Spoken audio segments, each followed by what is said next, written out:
আজকে ডিনারে মেনুতে আছে গরম গরম ধোয়া ওঠা ভাত।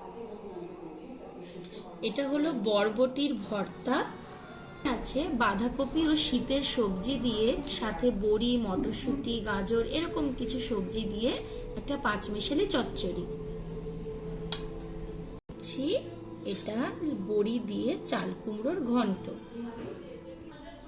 সাথে আছে কষা কষা ডিমের কারি, আর এর মধ্যে মনে হচ্ছে একটু কারি পাতাও দেওয়া আছে। তো এই সব রান্নাগুলো করেছে মামনি। আজকে অসম প্ল্যাটার।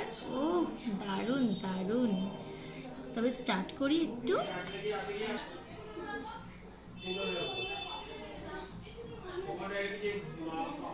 বরবটির ভর্তা কিন্তু আমি আগে কখনো খাইনি, আজকেই আমি ফার্স্ট টেস্ট করব। Let's see.